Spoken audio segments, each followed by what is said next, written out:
You're listening to the Huddle Up Podcast with Chad Jensen and Zack Kelberman. Join Broncos Country's deep divers at milehighhuddle.com and sound off. And now it's time to drop some knowledge. Okay, and we are live, but we got to let it breathe, y'all, just for a moment. Like that. Glorious belly on Quinn Miners. We got to let it breathe just for a moment, all right? Bring in the entire family here, including our Facebook clan, and then we'll get this party started. And we're good. Welcome in, everybody, to the Huddle Up Podcast, presented, as always, by Mile High Huddle. I'm your host, Chad Jensen. With me, my fellow football priest and the deputy editor of milehighhuddle.com, Zack Kelberman. Zack, there's so much to talk about tonight. I mean, of course, the Denver Broncos kicked off phase 2 of their offseason workouts today. So we're going to go through that. We're going to go through George Paton making his number 2 hire, and a female who now claims the highest executive role of a female in NFL history as far as the personnel departments go. We're going to get to all that. But first things first, Zack, Broncos had really good attendance, veteran-wise, with the boycott going on and everything, NFLPA putting pressure on the players not to show up. Von Miller showed up, and he's been there throughout because he didn't want to lose that $500,000 bonus. But 75 players, according to Mike Kliss, showed up today. The conspicuous absences were, of course, the NFLPA player rep for the team, which is Brandon McManus. Justin Simmons didn't show up. I'm curious about that, looking for some information there, ear to the floor, checking with people. And then, of course, Teddy Two Gloves. That's right, Teddy Bridgewater, not in attendance, not because he's trying to hold out or anything or boycott, but he's apparently got some personal matters to tidy up. Will be there next week when phase 3 begins and what is technically OTAs begins next week. But what's your reaction? What do you read into Brandon McManus, Justin Simmons? We know what's up with Teddy, so we'll set him aside, not showing up. Well, Simmons got paid, Chad, so he's checking out now. That's it for Simmons. I'm just kidding about that. It could be something that's going on. It's also voluntary, as far as I know, still, Chad. So there's no mandate to be there right now. And he's also, and I don't blame him for this necessarily, he's witnessed in the span of a couple of weeks, 2 of his both former teammates go down with injuries, practicing away from the facility or getting ready right now for the season. So it might be related to that. It might be related to something personal. I wouldn't read too much into it. He's the ultimate team player, the ultimate community leader in Denver. So I'm not worried about that. And McManus, he's the union rep. This is his way of siding with the NFLPA and trying to get on the same side. And it's not surprising to me that he's not there. Yeah, I mean, I think the Broncos can survive mini camp or two, some on-field workouts, because they're not allowed to do any contact drills. They're not allowed to do 11 on 11. I think they can get by without their kicker, but it's still, and being that he's the player rep for the NFLPA, I mean, it's whatever. If their marching orders, J.C. Treader and D. Maurice Smith, their marching orders to the NFLPA team reps are, hey, stay back, hang back, solidarity. Brandon McManus not going to cross that picket line. But Justin Simmons, that kind of disappointed me. Now, maybe there is, similar to the Teddy Two Gloves situation, maybe there's something personal he needed to handle or something like that. But as a young leader on this team and an established, proven vet, now, I mean, if I'm not mistaken, Zach, if I recall, now the highest paid safety in the game, right? Not showing up after getting richly and handsomely compensated, it's conspicuous. Yeah, it is. You know what, though? We had Juwan James play 63 snaps after being made the highest paid right tackle in the league. Then he opted out last season. And after a while, not many people batted an eyelash at that. So I'm going to excuse Simmons' absence for a May 17th practice. If he's not there in July or August, then I'll have cause for concern with Jay Sims. It was also high goodbye type of moment. The Denver Broncos made a few different roster moves today, including they said goodbye to Ryan Pope. Now, if you guys missed it, he's the 6'9". Was he 8 or 6'8" or 6'9"? Anyway, super tall, former undrafted tackle they signed last week, I believe. So it went Bobby Massey, then it went Pope, Bobby Massey, right? Right. And then Fleming. Yes, thank you, Cam Fleming. And Pope already out the door. They waived him, and you had the story for us today, Zach, that just published, in fact, a few minutes ago. Who did they sign as a replacement? Yeah, I'm literally copy editing this right now while we're podcasting, but they signed Cody Conway. He's an undrafted free agent. He was a 33-game starter as much as I can in my research dictates here at Syracuse, and he was a good pass blocker. He's yet to take a single snap in the NFL, so another developmental type for Mike Munchak. They also brought back, as I referenced right there, Calvin Anderson signed his exclusive rights tender, so he's under contract for this season. It's looking like, of course, the battle for the starting job to replace Juwan James between Bobby Massey and Cam Fleming, but the swing job, the backup jobs between Anderson and now Conway. You have Quinn Bailey in there. You have Drew Himmelman. You have Schlottman. A lot of linemen needing jobs and homes for this season. It's going to make, I think, the final roster better by getting the best of the bunch on the squad. Also interesting to see that the Broncos moved on from the college free agent linebacker David Curry that was signed right after the draft. I wonder what that was about. Maybe he got there. I don't know. Do you remember that story, Zach, when we were over on 24/7 Sports? We had that story that Utah is Star Lotulele's little brother, right? They signed him as a college free agent. He showed up to OTAs. It might have been rookie camp, actually. He retired, to rookie camp and was like, Bill Collar? Nah, I'm out. Calling it a career. That's it. Hanging up my cleats. I don't know. Now, that was him, kind of going the opposite direction. In this case, the Broncos are actually waiving David Curry, the linebacker. I wonder what happened there. I haven't heard anything quite yet on that topic, but, they got Baron Browning, they got Alexander Johnson, they got Josie Jewell. Plus, Joe Jones is gone. He signed with Tampa Bay. So there's some opportunity there. Justin Sternad, of course, going to compete with Baron Browning to try and see if one of those two can eat into the incumbent starter snaps. We'll see. And also they signed, today they announced something called PETA. I'm not even going to pronounce that last name, Chad. You can try for yourself. It's at the top there. They signed him and a corresponding roster move. So, yeah, they're good at linebacker. And I think the release of, Curry, I think that was all a numbers game. Maybe an injury, we don't know. But I think it's just they have the depth at linebacker. They have their starters, and they signed a new one to replace him. It's going to be fun. Things are starting to happen. We get phase 2 now. Phase 3 begins next week. And then we go into the long NFL summer, basically, right? Which is all of June. There's nothing happening. And then you go most of July, nothing happening. Then you get training camp and things just, rocket back into gear. For now, I think we should all, from media to fans alike, really savor the fact that things are happening at UC Health Training Center. We're going to continue breaking them down here on the podcast, whether they're in the building or not, whether they're away for the dog days of the NFL summer or not. As you guys know, there could be a veritable pandemic and maybe no season for all we knew back a year ago. We're still going to keep showing up for you. But, guys, we got to break down the Denver Broncos' new front office hire, George Paton's number 2. We're going to get to all that. All right, we're going to get to your topics, your questions, your super chats here in just a moment. First, just a couple of quick matters of business. Make sure you are connected with us on Twitter. The best way, the easiest way to get started with that is connect at Huddle Up Pod, and then also the main account at Mile High Huddle. Our producer, Juana Beast, on Twitter at John K. MHH. My partner, Zack Kelberman, at Kelberman NFL. Myself, at Chad N. Jensen. And then also to make sure you're connected with us, most of you need no reminder to follow the Mile High Huddle Facebook page and connect there. But make sure you're also following the Huddle Up Podcast Facebook page, and it's easy to find. Just open up the app on your phone, search Huddle Up Pod, or there's the link, as you can see on screen, facebook.com/Mile High Huddle Pod. Tonight, we are going to announce the latest randomly selected winner of some MHH swag. Got to be following and liking the page. It's pretty easy. When you like a page, it automatically you follow. So you don't have to do anything. As long as you like it, you're also following. If you took that additional step to like but not follow, or follow but not like, then you will not be qualified for the random selections here. So that's how you do it. We'll announce the winner of that tonight. Connect over there. And then also check out the merch store, gang, huddleuppod.com. Get your swag on. Get a hat. Get a T-shirt. This is the football priest hat. You guys have seen it many times.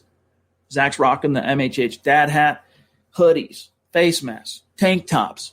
Lots of different items for men, for women, for teens, for toddlers. We even threw up some stuff for toddlers. So It's another way to support what we're doing here, huddleuppod.com. We've seen our great community, Zach, really patronize that store. And I know you hear us say it on this show often, but we are dedicating some creative juice and some dollars into design work to continue to provide cool stuff on the merch store. Find it over at huddleuppod.com. And also, guys, have you become a supporter on Facebook? We've seen the numbers there climb steadily. We appreciate each and every one of you who have become a super supporter on Facebook. It's $5 a month. You get access, not only supporting MHH, all right, but you get access to our premium VIP video and podcast content, which includes Kelberman's Corner every Sunday at noon and the Trickle Zone Saturday at noon. How do you sign up? Go to the main MHH Facebook page, big blue button, become a supporter. Click that. You're in like Flynn. And if you're not in a position to do those things, gang, it's all good. Do these 3 things. Each and every one of you, it is within your grasp to do each of these. Make sure you're subbed. All right, subscribe. Number 2, like this video. That's important if you want to help get this content in front of other Broncos fans like you that are out there ignorant to the fact that there is a community like this waiting to embrace them. Like the video, crucial if you're on YouTube and Facebook. And number 3 is that litmus test you hear us talk about on the show often. If we're doing a good job for you, or if at the very least you respect the effort, share this video, share this podcast episode out there on your social media channels. Help us continue to grow and reach those new like-minded Broncos fans just like you. All right, Zach, let's talk about, while I pull up the article here, let's talk about the Denver Broncos. We've been wondering ever since George Paton was hired as the new GM, we speculated then, hey, I wonder if maybe he would end up hiring one of the runners-up, like a Champ Kelly to be his number 2 in the Broncos front office. And when he has been asked that up until recent times, his answer was always, well, that's something we're going to, I'll look at once we get through the draft, once we get through free agency and all that. Well, that time came. And today, Zach, the Denver Broncos announced the hire of Kelly Klein. A lot of Broncos fans right now are going, who? Who's Kelly Klein? Well, she has been hired. That's right, she is now the highest-ranking female personnel executive in the NFL and ever. All right, she's the highest. That's really cool to see. The Broncos, this is a professional in Kelly Klein, Zach. Very interesting. We can go through her bona fides, but she actually started out in Minnesota as a PR intern. All right, for those of you who aren't sure what that means, public relations for the Denver Broncos. That's Patrick Smythe and his great staff over there. She started out as an intern in PR. Now, PR, Zach, in case people don't know this, PR, you're not doing anything on the football operations side. Your job is media. Your job is, dealing with the public arena, fans. That's the realm. Has nothing to do really with what's happening on the field, scouting, pro, college, all that stuff. She got started there, Zach, and then worked her way up over 9 years with Minnesota to the point where George Paton was like, this is who I want to hire as my number 2. So we'll go through some of the bona fides, but what was your gut reaction?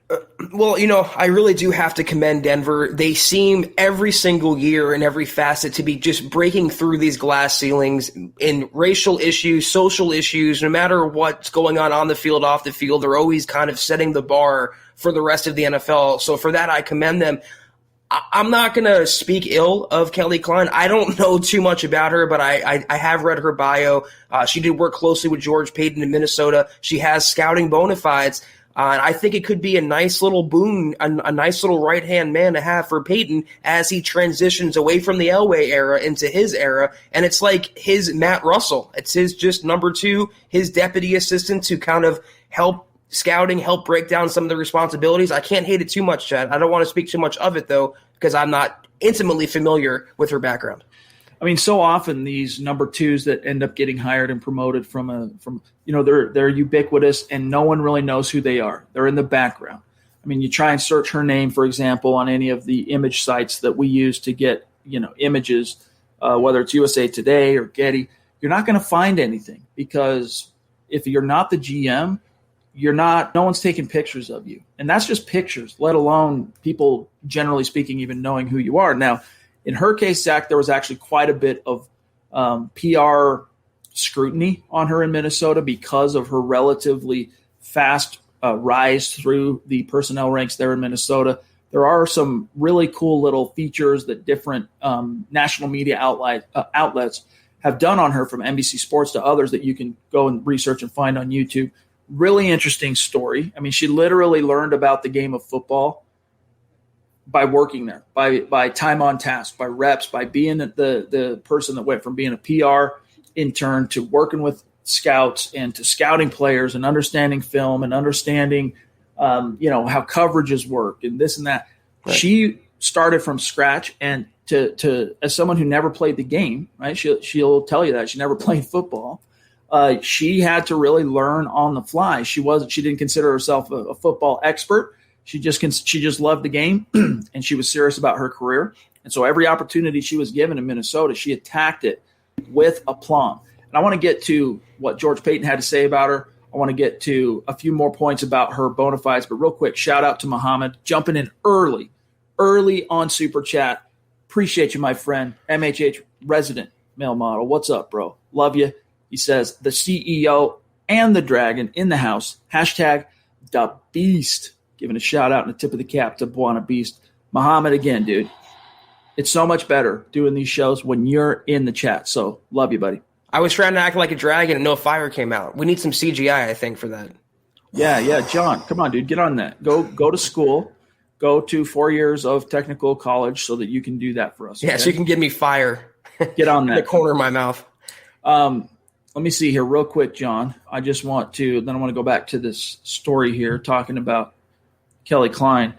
I see that there is Mike 556, Andy Sambam. I'll just say Sambam as well. I don't know if you have access to them, but my stream just jumped. There's Mike. What's up, Mike? Thank you for the super chat, my friend. Really, really appreciate it. Good to see you. If you're on Twitter, make sure you connect with us because we like to be able to tag our superstars, shout you out after each and every show. So thank you, Mike. Appreciate you. Then we also have Andy Cowhick. What's up, dude? Good to see you. A guy who has burst onto the scene over the last, I'll just say 2021, and worked his way up to being a bona fide superstar. Love you. Appreciate you. Andy, still wondering when you want to come on the show, my friend? Let us know. He says, what's up, guys? I'm optimistic about the new hire. She has risen up the ranks from intern to front office exec in just 9 years. Sounds like a high potential hire. Hashtag whatever it takes to win. Sounds like Andy watched one of these videos I watched today on YouTube. Maybe you didn't, but that's something she said when she was talking about in this feature. I think it was from 2018. She was talking about how, her learning curve and how much she, had to absorb and assimilate once she started, helping with whether it was putting together cut-ups and finally getting into scouting and stuff like that. She was like, hey, whatever it takes to help the team win. And that's just a mindset, Zach, that you gotta respect and appreciate.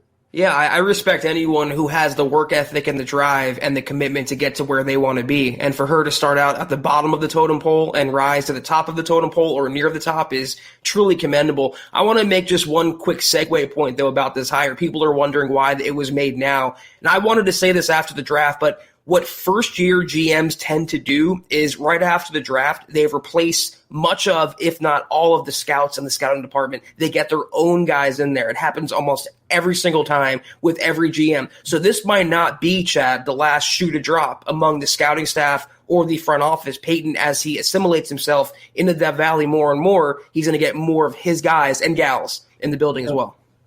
Do you have Sam Bam, John? If you do, we'll grab Sam Bam and then we'll jump back in.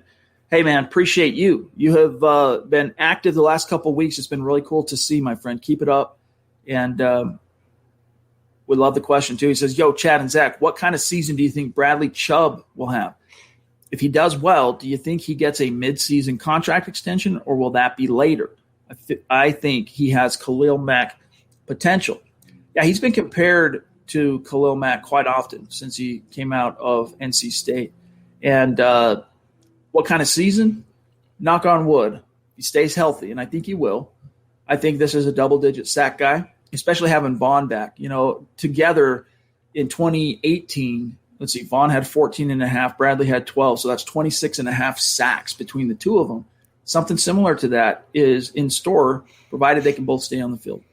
Yeah, I'm right there with you. Toward the end of last year, I mean, it was tough for Chubb to come back from that injury. He started off slowly. He was getting his bearings under him. But once he did, he was the player he was as a rookie. And he ended the season on that note. So, yeah, assuming he stays healthy and Vaughn stays healthy and this defense plays to where we think they can play, he's a double-digit. I wouldn't be surprised. 14, 15 sacks, Pro Bowl, All-Pro. He has that upside. He is that good. Albert, what's up, my brother? One of our great superstars, one of our great super supporters over on Facebook, settling into his new digs behind enemy lines now in the state of Missouri. Good to see you. His question: I hear some great positive news on Drew Lock's progression. What have you heard of this? I've not heard word one negative from anyone in the building, players, coaches. Now, there hasn't been a lot of opportunity, if there were to be something negative said, Zach, to be said. But so far, all I've heard is positive buzz. You know, it's like a bubbling thing kind of under the surface now that you hope by the time you get to camp and through it, crescendos into something you can sink your teeth into. Well, there is an opportunity every second of every day on Twitter. And no one has come out condemning Locke or taking shots at him, subtweets at him. The most we saw was people like Jerry Jeudy and Kareem Jackson advocating for Deshaun Watson. But by all accounts, from the linemen to his receivers like Cortland Sutton and Tim Patrick, Locke has been, and even George Paton said it, Locke has been in the building almost every single day, working to get better and working to improve on his shortcomings from last year. So by all accounts, he is training like a better quarterback, an improved quarterback, and now he has to put it together on the field when it counts this fall. Don't worry, guys. We're going to get your questions. John, if you want to throw up Michaela's, we don't want to make Michaela wait any longer than we have to. The Duchess of MHH jumping in every awesome Duchess day. Every single day. Love you, Michaela. She says, Michaela, the awesome Duchess in the house. Yes, indeed. Hey, man. That's a moniker we can all sign off on, I think, right? Michaela is one of our superstars, epitomizing awesome. Yeah, your support and your generosity, Michaela, you have for sure earned that title to your nickname. So you are now and forever known as the awesome Duchess of the Huddle Up podcast. Let me show you what Michaela and our superstars do, all right? Stand by. Uh-oh. This is hold on. Let me do my shtick here. Whoop. All right, this is life with Michaela supporting the cause. All right. This is life without Michaela supporting the cause. She keeps the lights on. All right. Trust. All right. Thanks, Michaela. That was worth it. All right. Let me get to this quote from George Paton on the subject of Kelly Klein as Executive Director of Football Operations and Special Advisor to the GM. Quote, Kelly is a rising star in the NFL, and we're fortunate to add someone of her caliber to the Denver Broncos. Having worked with her for 9 years in Minnesota, Kelly has a strong understanding of all aspects of football operations and player evaluation, along with outstanding leadership qualities. She'll be a tremendous resource with her experience on the pro and college sides, as well as her knowledge of our grading scale and football calendar, close quote. So, Zach, one thing really important here. George Paton rolled with the grading system that John Elway and Matt Russell had established, along with Brian Stark, the director of college scouting. But it sounds like to me, because he would rather him change, just kind of go by their grades, their grading system, and take what, say his grading scale. I don't even know how it works, but in his case, let's say his grading scale was, if a player was like, top of the line, blue chip guy, that's an A+ grade. Well, the way they do it, no, that's a 10.0 grade. So he's like, all right, I'm just going to take what I would call it an A+. I'm going to call it for them a 10, whatever. And then now what this points to me, Zach, is this draft is in the books. And by the way, don't be surprised to see some other shifts in the Bronco front office, whether it's incoming people and outgoing people now that the draft is over. If that's going to happen now, the next week or two is about when you're going to see it happen.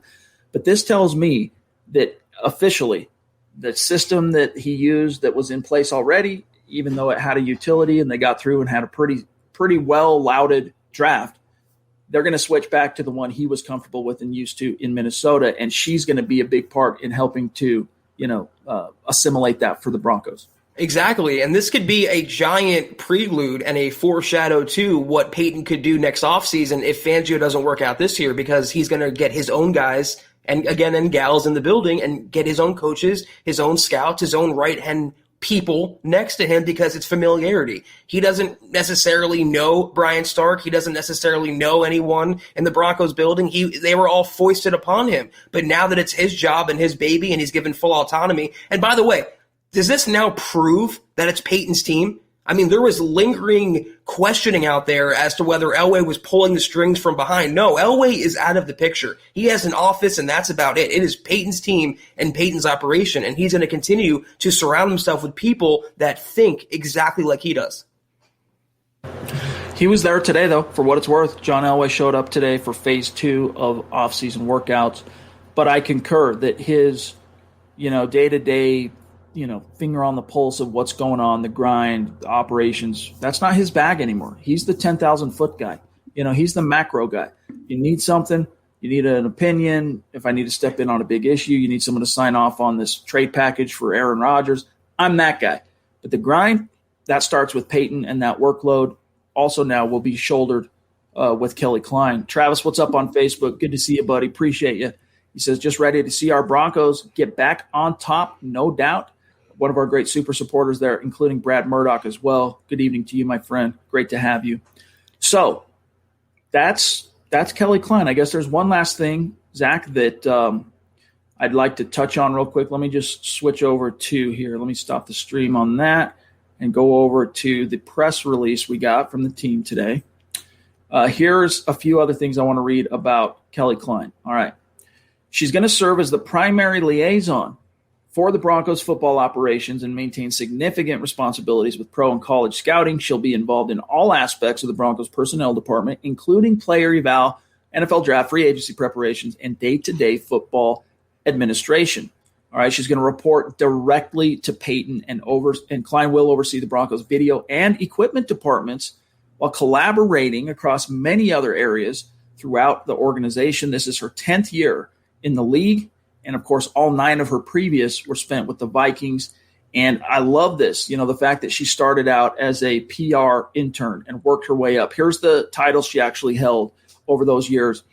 She scouted college players from Minnesota, Wisconsin, Montana, and the Dakotas. All right. But here's her actual titles she has held in the league. College scouting director for the Vikings.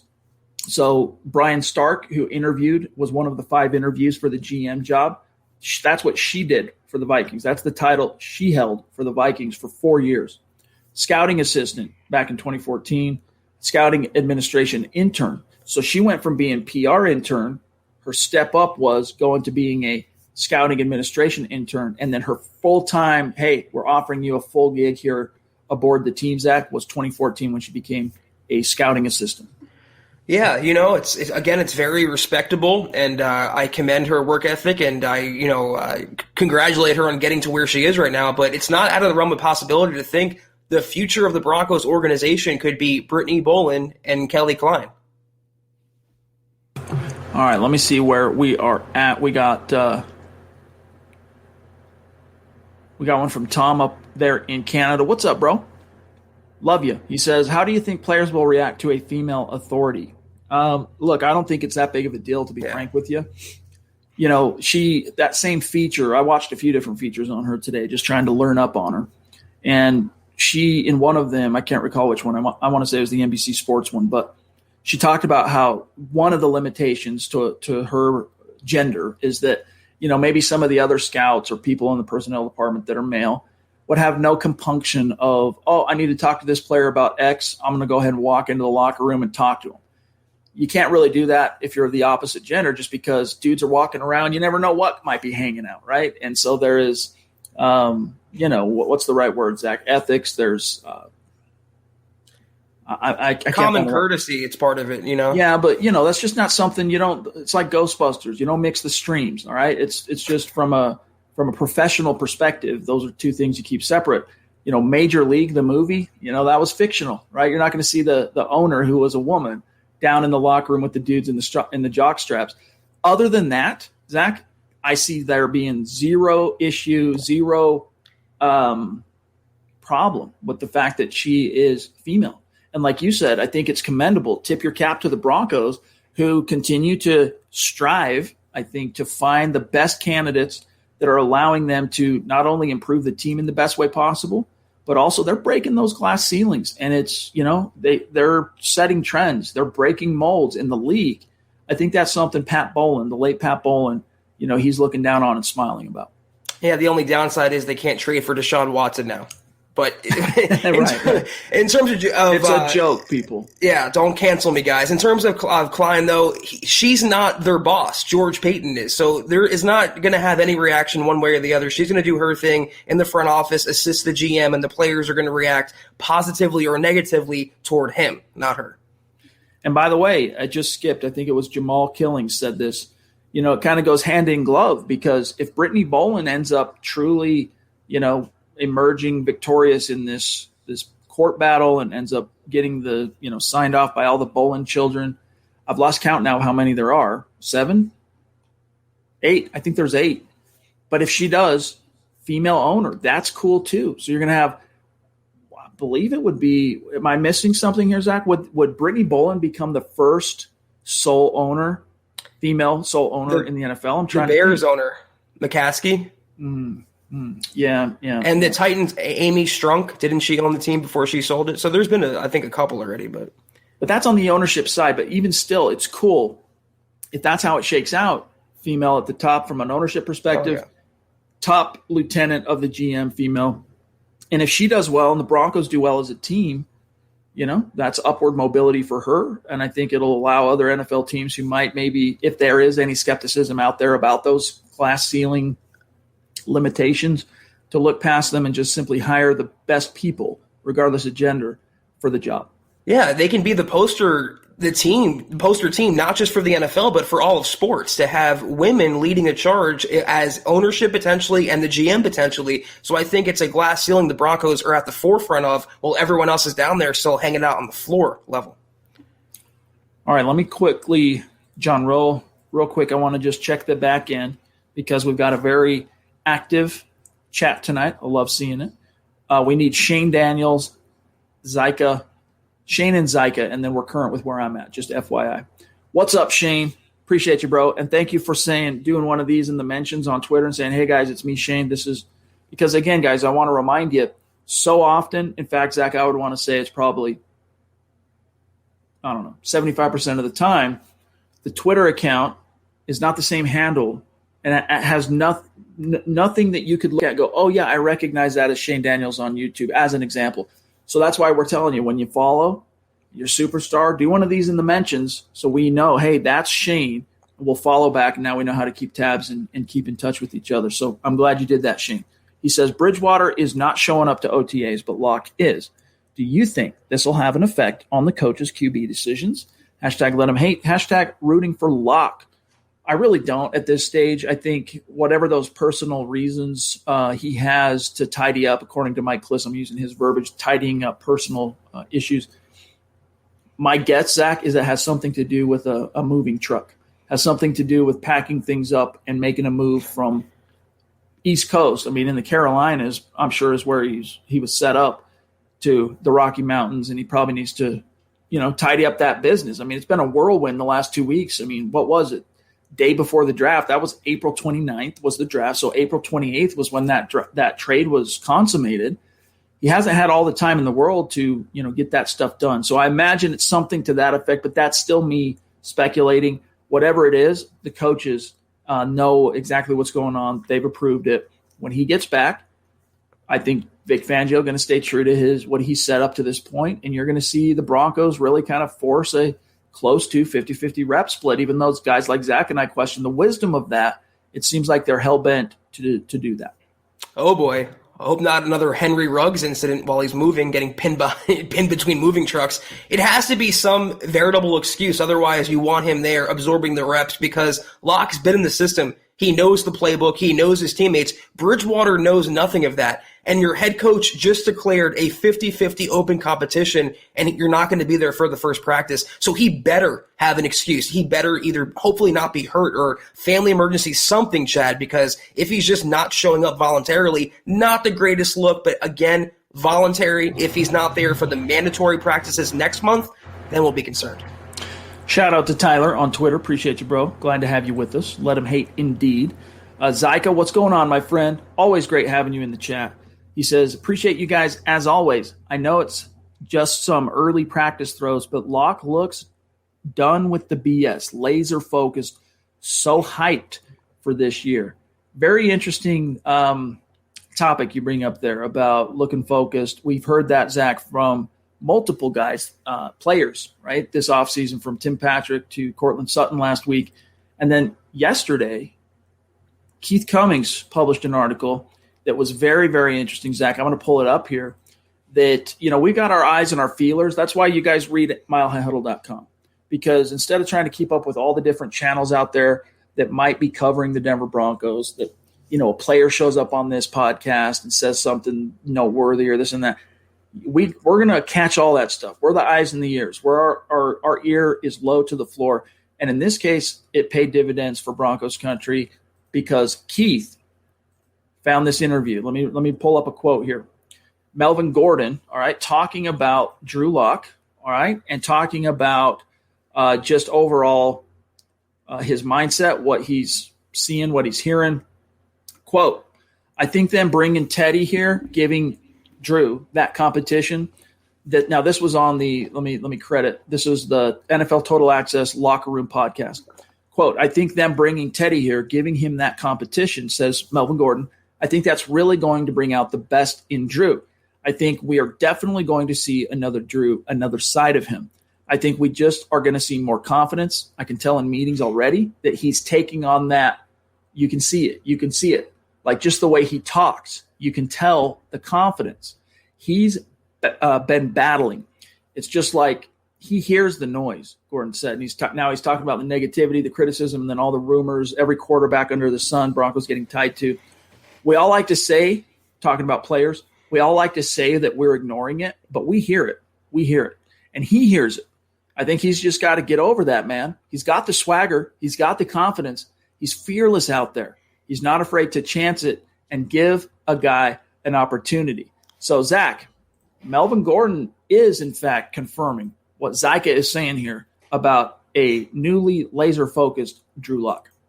Well, let's pull up that video that we were talking about, Chad, at Lock at practice today, give the viewers some sort of visual confirmation. But I really do like and appreciate the Gordon's honesty here. He's saying we pretend like we're ignoring it, but we actually hear it. We actually know what's being said. We read the press clippings. We're on Twitter. We're human beings like everybody else. I wasn't expecting Melvin to go there. I thought it'd be more cliches and kind of just platitudes, but he's saying and furthering the same thing we've heard from every other player this offseason. Drew is focused. He's getting better. He has that it factor. They can't put their finger on that word because there is no word for it. It's the it factor, and Locke has demonstrated that. It might not come out all the time. It certainly was hit or miss last year, but he's doing something behind the scenes where he's grabbing attention. He has that allure to him. He has that draw. He's magnetic in that sense where he's a tough worker. He loves, eats, sleeps, and breathes football, and he's trying his hardest to take the mantle as the Broncos' potential franchise quarterback. And if he wasn't doing that, if he wasn't going above and beyond or impressing outright with his arm, we wouldn't be hearing these things. We'd be hearing more about the number 2 guy on the roster, Teddy Bridgewater. For what it's worth, I just ran the video, and it plays ads. And so because of that, I don't want the algo bots stomping on us on Facebook especially. So here's what I'll do. I'll show you guys. We're going to have an article up here, if not tonight in the morning, covering this. But you can find it on the Broncos Twitter, this video that shows a few clips and highlights. Look at him, dude. Brand new haircut. All right. Let me blow this up a little. I'm not going to play it just because I don't want the algo bots getting after us.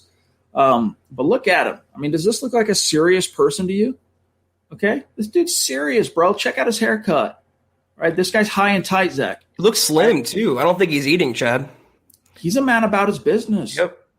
All right. This is a man on the come. This is a man on the rise. You know, he's got a legend to create for himself. If it's going to happen, it's going to be this year. Man, I really wish I could show it to you guys, but I just don't. I don't want. I still, Zach, I think, am traumatized from the draft last year. Can you drag the cursor and we can see it like one of those like a picture show? Yeah. Let's see what it looks like. Stand by, y'all. Whoops. It wasn't much, guys. It's on Twitter, but it's in practice and he looks pretty good. So there we go. There's always a loophole. Look at that focus. Bada bing, bada bang, complete. Jerry Jeudy and he caught it. All right. It's all coming together. So anyway, check that out. Michaela says, and thank you again, Michaela. I heard Locke has been displaying new footwork and a stance, like a Manning type stance. Any thoughts? Hadn't really heard that yet. As far as anything Manning related. Have you heard that, Zach? I mean, I haven't, but I haven't like poured over what little clips there are so far of that today's practice. I haven't. So, but I think there's a certain point where some of the bad technical flaws in his game, like the footwork, you can refine it to a point, but by the time players get to the NFL, from throwing motions to footwork, the amount that they can actually work those things out, it's pretty negligible. So Drew is what he is for the most part. I think, though, it's like I shared a cut-up clip today, Zach, of his highlights from 2020, from the 2020 season on Twitter. I'm like, yeah, look at all this. Drew Lock really does suck. I mean, look at all these plays he was making. And, of course, it doesn't show the negative things and the doldrums that he reached, especially in the middle of the season. But still, this dude was – really, he had some really nice plays that make you sit up in your chair and go, "Dak gum." But one thing I kept noticing, Zach, so many of the big plays that he had last year, just from that one highlight cut up, fading back off his back foot. But then it's a strike, and you're like, hey, can't hate on it because he connected, and it was a big play, and it worked out. And you can try and nitpick and go, well, if he steps into the throw, maybe he leads the guy, and it's a touchdown. And then you roll back the tape. Oh, no, he did lead the guy. So some of that stuff is just baked into what Drew Lock is. You're not going to change it all that much. I think if he brings together, Zach, the between the ears stuff, the technical flaws with his footwork and stuff like that, it's not going to be as pronounced. It's not going to be as much of an issue, if at all, because, that's really the biggest limitation for Drew from the time he entered the league till now is between the ears, And a big part of that, too, last thing I want to serve this over to you, a big part of that is learning how to walk that razor's edge of being a competent, trustworthy game manager and also a guy who can make a big play, unafraid to take a chance. As Melvin Gordon said, he's not afraid to give guys a chance to make a big play and take risks. You got to know when and how and where to be able to make those decisions. Some truly talented, absolutely gifted football players. I mean, Jamarcus Russell, we joke about him. But he was a guy that was just as ridiculous. I mean, he could be sitting on his butt at the 20-yard line and throw it through the uprights opposite of the field. This guy was just a raw, ridiculous talent. But those type of finesse, intellectual parts of mastering your craft, it just never came to him. And that's not to say he didn't have the football IQ to do it. I'm sure he did. He just wasn't locked in. Now, in Drew's case, I hope that he will. I hope he gets to that point because that's the only thing. That's the last little like gear in the clockwork of what Drew is that needs to fall into place. And then you get that player that all fans, this time last year, you rewind the tape, that was the player fans were hoping he could be. We always talk about molding or using clay for these players or quarterbacks, but you can't change certain things about the clay itself. You can't change the consistency, the color. So you're not going to root out the backyard football mentality from Locke completely. You can coach him to be better, to be more aware, to make smarter decisions for the most part, but you're never going to remove the gunslinger from him and make him Alex Smith. That was what Pat Shurmur tried to do last year, and that's why we all saw the offense take a step back from Scangarello. On the other hand, though, when he's talking to Peyton Manning, what else is Peyton going to tell him? I mean, obviously he's the best quarterback, one of them of all time. Arm talent's not an issue. Love of the game's not an issue or commitment. It's his footwork and it's the technical aspects. So I happen to think maybe Manning's not honing in on it, but I'm sure that was a topic of conversation, his footwork and being a better quarterback overall and just being cognizant of your footwork, being aware of where you are in the pocket, where the people are around you, your first reads, your second reads, the cerebral aspect of the game, Chad, because no one was ever or will ever be more cerebral than Peyton effing Manning. Word. Mike, what's up? Another super chat. Appreciate you, bro. He says, I believe in Locke, and I will root hard for him. That's cool, bro. By the way, and thank you, dude. Seriously, Mike. And we're right there with you. We're right there with you. Real quick, John, I'm seeing this. This is really weird. Let me show you something real quick. Where'd it go? Where's BNS? BNS is like, hey, it's like 6:48. He's like, where are the guys, dude? What's going on? At 6:48. I'm like, bro, we've been live. We were a little late tonight. We got started at like 6:18, I think, or 6:20, something like that. 6:20. But he's saying that, John, at like 6:48. So maybe he had like a delayed version of the stream. I don't know. All right, John, we got a very, very generous super from Casey Nickel. Do you have Casey queued up? Let's grab Casey. Casey has really come on strong lately, man, and it just means the world to us. You want to talk about helping keep the lights on? Casey's doing that. Love you, buddy. Appreciate you. Casey, look, you see? That's what you do for us. That's right. Keeping the lights on. He says, yo, what? Locke looks lean, mean, and focused. That was an amazing catch by Judy. LOL. Yeah. So it's good, man. And, hey, look, man, Drew's not losing any sleep over Teddy not being there. Now, look, it's individual drills, non-contact, no 11 on 11. But still, he's getting those reps, and he needs as many as he can get. Any young player entering year 3, whether you're already an established stud like Lamar last year in year 3 or Patrick Mahomes or Baker Mayfield, any of those, I mean, you need all the reps you can get. And so it's good to see Drew getting the lion's share right now. But we know Teddy's coming. Teddy's going to come push him. And I think what we're seeing so far, just that look in his eyes, Zach, like he's in the zone, like he's ready to throw down. But the flip side to this, it's good for Judy, too, to get these reps to improve on his hands and become a better player because it's more than one component. Obviously, quarterback is the most important, but you need the receivers to catch. You need the line to block. You need the running backs to run. You need the coaches to have a good game plan and to call good games. So when all those things come together, the Broncos offense will be where it should be, but that includes Judy cleaning up the drop issues. And the more reps he gets with Locke or any quarterback right now is going to make him a better player too. So I'm encouraged all around from that aspect. All right, John, you got Christian? I'm looking on the back end here because my stream just jumped. What's up, Christian? He says, you guys should pull up Cortland's mic'd up on Twitter. Hey, I would love to be able to do that. For those of you wondering why we don't do it, all right, is there's copyright legalities we have to be careful about because this is something we monetize, right? We're monetized on YouTube. We're monetized on Facebook. And that content by the team, by the NFL, is monetized. So unless you have rights to the content like CBS Sports, NBC, ABC, ESPN, NFL Network, those are the big networks the NFL contracts with to, great billions of dollars, right? I mean, it's huge nut. And so they're very, very protective of that stuff. We made the big mistake. I did. It was my fault. When we streamed the first round of the draft in 2020 and we ran the whole television broadcast, like it was just dumb. And we ended up suffering some pretty gnarly consequences from it. On YouTube, we got an actual copyright strike. Now, YouTube hit us too, but it wasn't a strike. It was just like, hey, thanks for the content. Whatever, revenue you generated on the stream, it's going to the people who own the own the stuff you were streaming. Facebook locked us out, locked me and Zach out. We're the admins on our Facebook page, locked us out for a week. And so I'm now very, very, very, very, very reluctant to run anything like that might, get us into hot water on a live stream. So for those of you wondering, go find it on @Broncos on Twitter. You can see Court being mic'd up. Yeah, big tech doesn't play around. But let me tell you something. I saw that video of Courtland Sutton, and I had goosebumps on my arms. It's so good to see him back on the field and hopefully getting back to being a top 10 receiver. I missed watching him desperately last year. Indeed. All right, let me see here. And you're right, dude, real quick. That's something I wanted to talk about. How nice was it? John's got a picture queued up here. We can show the picture. That's fine.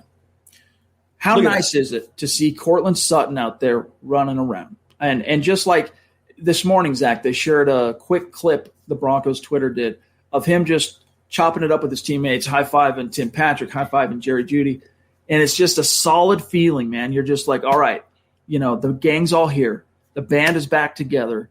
Let's go write a Grammy Award-winning record and tour the world and sell millions of copies. Blues Brothers, let's go. We're getting the band back together. That's what it feels like seeing Courtland back out there. And, of course, He's only, let's see, September to October, October, November, November, December, December, January, January, February, March, April, May. So he's 8 months. He's in his 8th month since suffering that ACL. So it's good to see him running. It is, but can we lose that Alex Smith type of contraption on his leg? I mean, he's 8 months removed from ACL surgery. It's not that significant anymore with technology. I hope he's going to lose that brace soon, but regardless, it's so good to see him out there running, and that's just a monumental upgrade and addition to the Broncos offense. For whoever's quarterbacking this year, the guy is just a stud with a capital S. All right, let me see here. John, by the way, shout out. I'm an effing problem on Twitch. Love our great community that is starting to really blossom over there on Twitch. It's really cool to see. Really cool to see. Appreciate each and every one of you enjoying the show over there. We're going to be doing more fun stuff with Twitch as it continues to grow there. So stay tuned for that. All right, real quick here. I'm just looking, John. Do you have Brian and BNS? We need Brian and BNS. And then I think we're actually we're current if we got Brian and BNS. Brian again. That's 2 nights in a row for Brian Carrasco. Thank you, Brian. Connect on Twitter. We want to keep the conversation going over there. He says, I am going to the Cowboys game. Who will win? Zach, of course, for those of you who don't know, Zach has 2 jobs in the league. He's covering the Denver Broncos here at Mile High Huddle and on the Huddle Up podcast. He also covers the Dallas Cowboys for Heavy.com, so he knows a thing or two about this particular matchup. What's your answer for Brian? Well, I'm going to take a page out of Fangio's playbook and flip a coin. This is a true 50-50 game for the Broncos. If their offense comes to play, they can get on that defense and they can put up some points to do some damage. But Dak Prescott is a much better quarterback than people give him credit for, and I think he's going to come back with a vengeance, with a capital V this season. I'm talking comeback player of the year, Pro Bowl, 4,000 yards. That offense is going to be a problem even for Denver's defense. It's an early game on the road at Dallas and Jerry World. That's never an easy challenge for the Broncos, especially in the early window. This is my short answer to this question. We did a whole, by the way, guys, on KK yesterday, schedule breakdown of every non-divisional game. Go check that out if you haven't already. It's a true coin flip, though. If the Broncos offense comes to play, they can really score 35, potentially 30 points on that defense. But if they don't, that Dallas offense will get some points on the board, and it could be tough for them to come back from that. Yeah, it really, I mean, as Dak Prescott goes, so goes the Dallas Cowboys. That's the story for every NFL team under the sun. You need your quarterback to do what your quarterback is supposed to do, and if they do, more often than not, that means you're probably having a relatively successful season. This is one of those matchups where, there's so many question marks at quarterback. It's hard to say, for both teams. You don't know if Drew's going to turn the corner. You don't know if it's going to end up being Teddy. You don't know if Dak's fully going to come back. I happen to believe that he will, but still, you just don't know. And until we get a little bit closer, it's hard to tell. But, hey, it's cool to see. By the way, Brian, you're going to be at the Cowboys-Broncos game. But let me tell you, the game you should be circling on the schedule is Week 3 in Denver, because that's where we're going to be hoisting the MHH banner, all right, and doing a meet and greet. We're going to do some tailgating. We're going to do some live podcasting with whoever's there with us. It's going to be a gas. So we want to see as many of you there as possible. And I see some comments, too, that kind of calling out my prediction because the Dallas secondary is so bad. And it's true, the defense was historically bad last year, but they've made some additions to that. They have Micah Parsons they drafted Jabril Cox. They have Trevon Diggs coming back. I mean, it's really not the worst defense in the world, especially after this offseason with a new coach in charge and Dan Quinn. Again, it's going to come down to the Broncos offense in this game. If they can score some points, I like their chances. But if they settle for field goals against Dak Prescott, Zeke, Amari Cooper, Michael Gallup, CeeDee Lamb, it's going to be a tough afternoon in Dallas. Let's see here. Let's grab this from Jay Roper. So, to chat, when you compare Locke to John Elway, I know you mean career, but do you think Drew has the arm or athleticism that Elway had? No, I don't. I think he has a strong arm, Drew. Like, he has a plus arm. I mean, I would say there's maybe, I don't know, half dozen Qs in the league today that have a more live arm than Drew. But John Elway was a unicorn among unicorns. I mean, he was the most coveted quarterback of his era, and it's not just because he did well on the field. It was because of those traits and the tools that he had. I mean, go back and watch, if you're my age, right, from my age demographic, you don't need to go back and watch tape. You can remember, you lived through it, you watched the games. But for those of you who didn't, or might need a reminder, go turn on some of the tape of Elway from 86. I mean, at any point, 83, let's say, when he entered the league, to early 90s, all right, when he was still in his prime window. There's that one clip, Zach, you've probably seen it, of the Denver Broncos facing the Seattle Seahawks, who, of course, used to be in the AFC and used to be in the Denver Broncos division, so they faced him twice a year. There's a clip of John Elway dropping back, and the blitz gets to him immediately. And he ducks down head first, all right, and the blitzing safety, who's like 240 pound, no, maybe not that big, 220 pound safety, all right, comes out to tackle him. Elway goes low like this, and just with the pure torque and power of his upper body, come and just ducks him. The dude just goes, he can't hold on, goes flying over. Elway, bam, on a rope, 60-something yards to Shannon Sharp, over two dudes.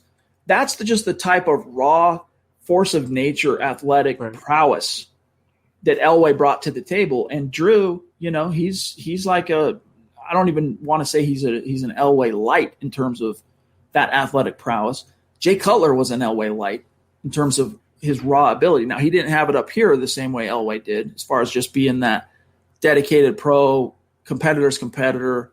But still, he was more on Elway's level as far as tools and traits. That doesn't take anything away from Drew. Drew's a very talented young quarterback, but to compare him to a unicorn, he ain't that. That play was actually just on Twitter, and what's so impressive about it, not just him juking off the blitzing defender, it wasn't even an arc-type pass. It was just a frozen rope 60 yards down the field, perfectly in stride. That's the thing. It doesn't take anything away from Locke, but you can't compare them because Elway was just historically good. It's why he's a Hall of Famer. It's why he's one of the best to ever do it, and Locke just isn't there yet. It's not a knock on Locke. It's just a fact. You know who's on the level with Elway? Chad Kelly. Just ask him. I'll never forget, dude, when he showed up as Mr. Irrelevant, right? And he appeared his first actual exposure to Denver media, because, you don't hold press conferences for seventh-round picks. He did a guest. He showed up on, I want to say it was The Drive, back when Big Al was still there with Darren McKee, with D-Mac, on 104.3 The Fan. And somewhere about halfway through the conversation, you can Google it and find it, 2017, right?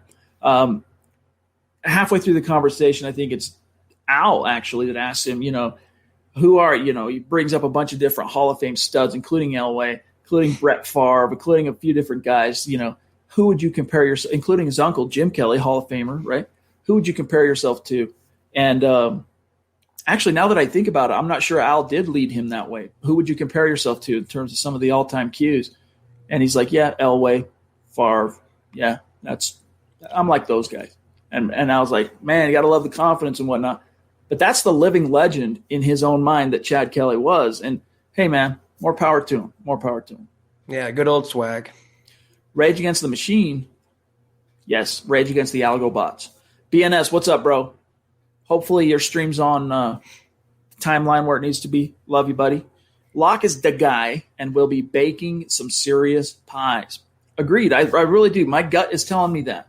Sometimes my gut's wrong. We don't have a crystal ball. We're football priests. We're not football sorcerers.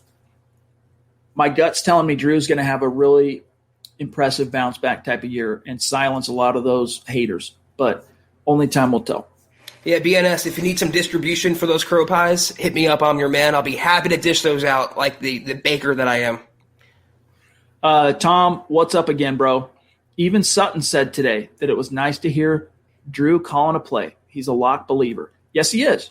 Yep, he is. And, I mean, last week we heard him talk about that same thing, that Drew's in the zone.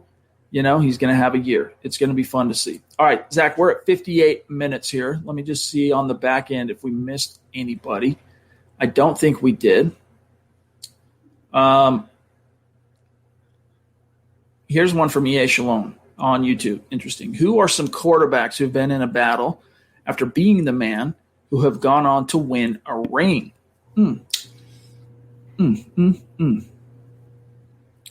Let me think back through recent times. I don't get the question though. So a guy that was a quarterback incumbent and then had to then kind of rebattle for his job and then win it and then win a title. Yeah, and then goes on. Maybe like the journeyman guys, the Brad Johnsons, the Trent Dilfers. Those are the guys you go to. But in terms of like bona fides, what about Big Ben? Tommy Maddox. I think he took his job and never looked back, but I'm just trying to. Yeah. Ben vanquished Tommy in 2005. 2005. Never looked back. Eli, I don't recall Eli ever actually losing his job after they turned the keys over to him. Got rid of Kurt Warner. The thing is, though, the teams that win the titles don't usually have quarterback competitions, so it's not that prevalent. I would say the guy off the top of my head that most closely approximates the answer he's searching for here is actually Kurt Warner, but he didn't quite win it again. He came close in that Cardinals-Steelers Super Bowl.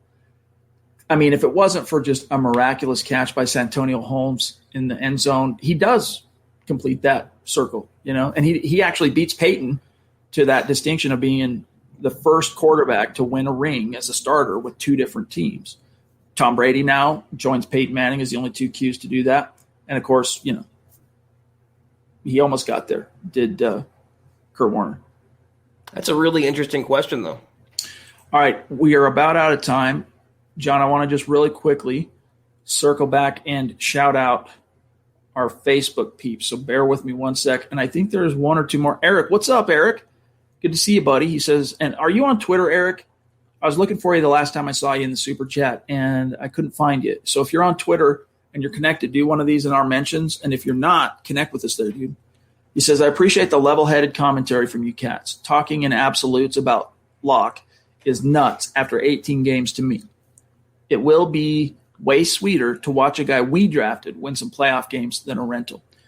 Careful, Eric, because according to the haters out there, all we do is gush about Drew, and we offer no pragmatic insight on the topic whatsoever. Yeah, he can do no wrong. He's the best quarterback of all time. He's going to retire a Bronco in 25 years from now and get a statue in front of Mile High Stadium. So that's Drew Lock, and we're talking in absolutes about him. But it's true, Eric.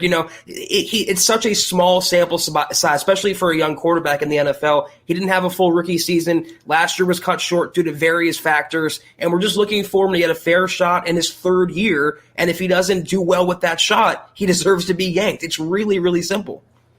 Shout out to our top Facebook superstar senders tonight, from Travis to Gary Leeds Palmer. Every single day is Gary Leeds Palmer. Travis is close. He's right there nipping at the heels. Travis, though, I know you're a super supporter. You're subscribed on Facebook. We're not seeing you in the actual live chats, dude. Make sure you put that on your calendar. Put it on your phone. Anyone who uses a calendar nowadays, we use it on our phones. Sunday at noon, we want to see you in Kelberman's Corner. Saturday at noon, we want to see you in the Trickle Zone on Facebook for supporters only. And then, of course, Jerry, what's up, dude? Thank you for the stars, each and every one of you. We do appreciate it. But, Zach, I think got some new ones, too, it looks like, too. It's from Sean, so we appreciate you. Oh, wait. We got one from Brian. We got two or three more, and then we'll get out of here, including Dale jumping in from the top rope from Paradise. Stoked to talk to Dale. Brian, what's up again, buddy? Who do you think would be the third wide receiver? Hamler? He's probably trying to float. Hamler? Here's how I see it unfolding, Zach. You tell me if I'm wrong. Sutton, Judy, Patrick, Hamler. And I think Patrick and Hamler are going to be pretty evenly intermixed in terms of the three wide sets. Right. Because Patrick, he's a boundary guy, but he's crafty enough. In fact, I was reminded of that today watching those cut-ups of Locke from 2020. There was a lot of big plays and touchdowns from Tim Patrick running routes inside and then flaring out, whether he's going in motion pre-snap or whatever. So it's the top two, Sutton, Judy, and then it's kind of, I think, going to be a 50-50 split as far as that third guy on the field. Leaning, though, if there is a favorite that the coaches would want to anoint and kind of give the benefit of the doubt, it's going to be KJ Hamler because he's the second-round pick 1 year removed. Judy can also play inside and outside, too, so I wouldn't worry too much about titles. The best receivers are going to play, and the best three or four receivers are the ones that Chad just laid out there. Dale in the house. What's up, bro? Thank you so much. Seriously, very generous super chat. Thank you. Keeping the lights on at MHH. What's going on, dude, in Paradise? We had Kiaka. Who was it? Who was the other superstar from Dale? Well, of course, Dale, but last night? someone else from Hawaii. Either way, forgive me, I can't recall. John's probably right now going, it's this guy. Dale, dude, what's going on? He says, what's up, Broncos country? Can't wait for things to heat up. I have a good feeling about this season. Sorry to be late, but just wanted to say what's up. Hey, cue ball, hats off, dude. Hats off to you, my friend. Love you, appreciate you. 11th hour is better than not showing up at all. Yeah, thank you, Dale. We hope you're having a great night tonight. Appreciate you, as always. We have a good feeling, too, for what it's worth. All right, we got to get going, but we got to shout out Seth Harmon for the super sticker, also at the 11th hour. And there it is, giving us the thumbs up. Appreciate you, bro. Really do. But, guys, that's got to do it, for tonight's episode of the Huddle Up Podcast. Thank you for giving us, whether you were with us for a minute or the entire hour and 5, we really value and appreciate each and every one of you and your time. It's always the highlight of our day, being able to plug in and engage with you guys. Greg Smith, what's up, buddy? Good to see you. Good to see you, buddy. So, hey, we're off tomorrow night.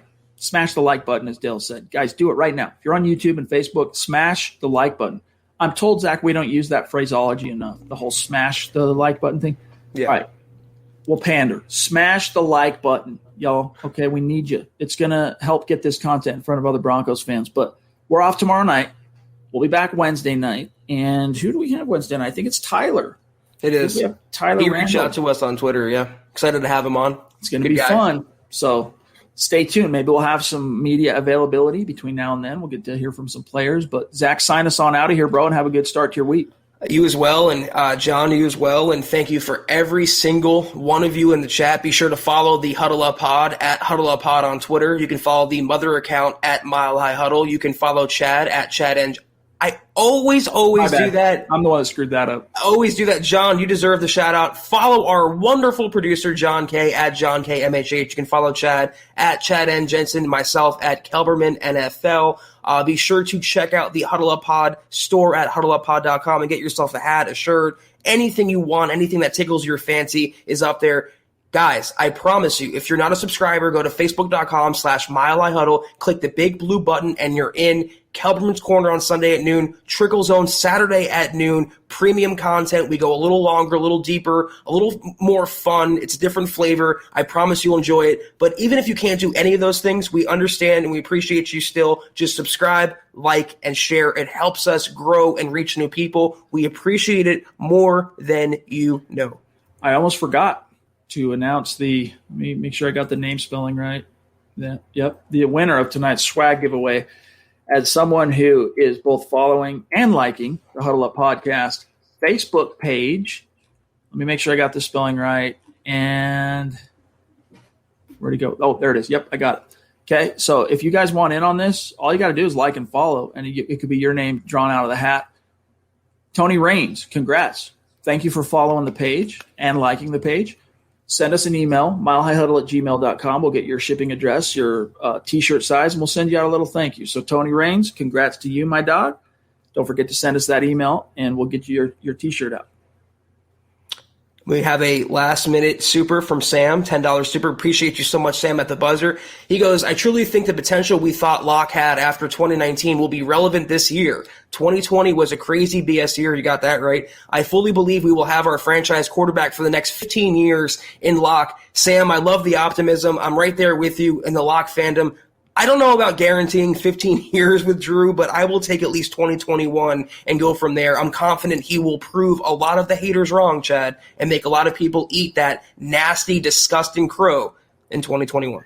Get your sriracha ready, gang. Get it ready if you're in the Boo Bird section of the Drew Lock haters. If you have been afflicted by that devious, virulent bug known as Lock derangement syndrome, stock up right now on sriracha, because you're going to need it to choke down that pie, that crow pie he hinted at there. So, vaccine's coming, folks. It's coming. It's coming. It's going to come in the form of dubs, all right? All right, we got to get out of here. Thanks, everybody. Love you. You've been listening to the Huddle Up Podcast. Join Broncos Country's deep divers at milehighhuddle.com to keep the conversation going.